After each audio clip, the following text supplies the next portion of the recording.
Everyone, আমি সৃঞ্জয় চলে এলাম আজকের আরো একটি ভিডিও নিয়ে। এবং এই ভিডিওতে বন্ধুরা চারিদিকে শুধু তাণ্ডব তাণ্ডব তাণ্ডব তাণ্ডব। অলরেডি একটা ঝড় শুরু হয়ে গেছে এবং এই ঝড়টা এত ভয়ানক একটি ঝড় মানে সৃষ্টি হতে চলেছে। এখনো আমার ধারণা অনুযায়ী এই ঝড়টা সবে শুরু হয়েছে, এটা এক্সট্রিম লেভেলে যাবে। রাত্রির ওই 8টা সাড়ে 8টার থেকে এক্সট্রিম হয়ে যাওয়ার কথা, অ্যান্ড সেই দিকেই যাচ্ছে।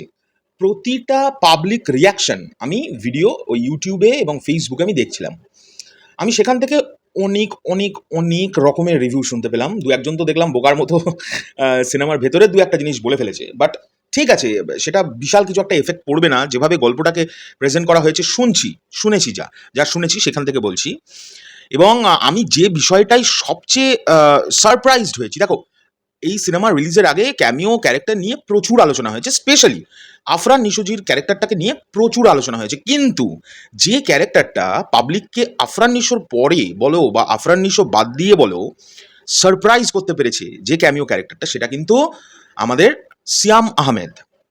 আমি ওনার 3-4টে লুক দেখলাম, আমাকে প্রচুর ভাইরা তারাও আমাদের মিস করে, যে তারা দেখার পরে সঙ্গে সঙ্গে ওই আবেগটা ধরে রাখতে না পেরেই আমাদের পাঠায় যে দাদা দেখো কিরাম লাগছে দেখো। পৌশালী তো তোমরা জানো আজ একটু ব্যস্ত আছে সকাল থেকে, যার ফলে ও ওখান থেকে মানে শান্তিপুরের বাইরে আছে, মানে আমার বাড়ির বাইরেও আছে, ও ট্রেনে করে এখন বাড়ি ফিরছে। ও ট্রেন থেকেও আমাকে পাঠিয়েছে, দেখো এটা লুকটা দেখো একবার। আমাকে এক ভাই পাঠালো ছবি, জাস্ট 3-4টে ছবি পাঠালো। তারপরে আমি দেখলাম রূপম আমাদের যে রূপম আছে সেও পাঠালো, রূপম ভাই। আমি ওটা দেখে না জাস্ট টান্ট হয়ে গেছি, বস এটা কিরাম দেখতে করেছে। প্রতিটা ক্যামিও ক্যারেক্টারকে আমাদের রায়হান রাফি ভাই প্রচণ্ড ভালো করে স্কেচ করেছেন। এইটা কিন্তু পাবলিকের রিয়াকশন শুনে আমি কিন্তু এটা বলতে পারছি। এবং আমি খুব সারপ্রাইজ হয়েছি। আফরান নিশো ক্যারেক্টারটার সম্পর্কে একটা আলাদা ধারণা হয়েছিল। আমরা রিলিজের আগের দিন এটার একটা মানে পাইরেট হয়ে গেছিলো, একটা লুক বা লিক করে গেছিলো বলা যেতে পারে। কিন্তু সেটার থেকেও বেশি আমি সারপ্রাইজ হয়েছি কিন্তু সিয়াম আহমেদকে দেখে। ড্যাম গুড লুক একটা, বাপ রে বাপ কি লাগছে দেখতে। আমি লুকটার বিবরণ করতে চাইছি না, যারা অলরেডি দেখে ফেলেছো তারা বুঝতেই পারবে যে কোন লুকের কথা বলছি। আর যারা দেখোনি আমি রিকোয়েস্ট করবো হলে গিয়ে দেখো লুকটা। আর অবশ্যই এইখানে যে যদি আমার ভিডিও থেকে ইন্সপায়ার হয়ে গিয়ে হলে গিয়ে দেখো, তাহলে অবশ্যই ভিডিওটাতে এসে কমেন্ট করে আমার জানিও লুকটা কেমন লাগলো। ও মাই গড, আমি লুকটা দেখে না আমি জাস্ট টান্ট হয়ে গেছি। কি ছিল এটা? এ বাবা, এটা বাংলা মানে সিনেমার কেউ একটা ক্যামিও, কোনো একটা অভিনেতা ক্যামিওটা করছে, এটা বুঝতে পারিনি। মানে ওই লুকটা দেখে রীতিমতো একটা বলিউড ফিল্মের কেউ একটা বা একজন সাউথ ইন্ডিয়ান অ্যাক্টর মনে হচ্ছে যেন ক্যামিও করেছে। ওয়াও!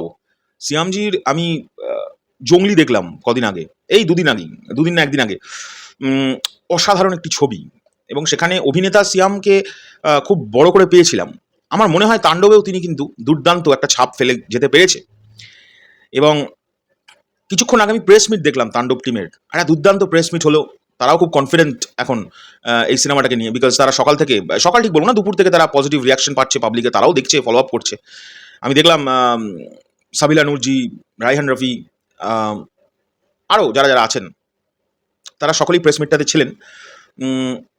আমার ভালো লাগলো, প্রেস মিটটা ভালো লাগলো। তোমাদের কেমন লেগেছে? আর আমি কিন্তু সত্যি বলছি, আমি আমি আমি ও আরও একটা কথা যেটা বলে দিতে হবে এটাই, সেটা হচ্ছে আমাদের প্রিন্স মাহমুদজি, যিনি একজন বাংলাদেশের, ওনাকে নিশ্চয়ই পরিচয় করানোর কিছু নেই, ওনার মতো গুণী মানুষ, তিনি পর্যন্ত তাণ্ডব দেখে এই কমেন্ট করেছেন এই ক্যারেক্টারটাকে নিয়ে, এই সিয়াম আহমেদের। আমি সত্যিই খুব আনন্দ পেলাম যে সিয়ামজিকে এইভাবে প্রেজেন্ট করা হয়েছে একটা ছবিতে। এবং তাণ্ডব যেটা করেছে, যা শুনছি লোকেদের মুখ থেকে, সেটা কিন্তু বাংলাদেশ ফিল্ম ইন্ডাস্ট্রিতে একটা হিস্ট্রি ক্রিয়েট করেছে। কারণ একটা ছবিতে একজন মেগাস্টারের ছবিতে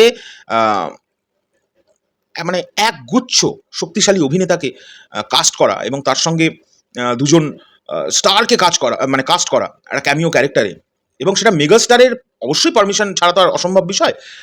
এগুলো থেকে না প্রত্যেকটা ইন্ডাস্ট্রি কিন্তু যারা যারা এই ধরনের কাজ করেনি এখনো, তাদের কিন্তু শেখা উচিত যে সকলে মিলে একটা কাজ করলে কি হতে পারে। ভালো ভালো সব অ্যাক্টর অ্যাক্ট্রেস যারা আছেন তারা সকলে মিলে যদি একটা কাজ করেন, তাণ্ডবী হয়, সত্যি বলছি তাণ্ডবী হয়। যাই হোক, তোমাদের এই পুরো ভিডিওটা নিয়ে কি বক্তব্য অবশ্যই কমেন্ট করে জানাবে। এখনকার জন্য চললাম, পরবর্তী ভিডিও নিয়ে খুব শিগগিরই দেখা হচ্ছে। টাটা।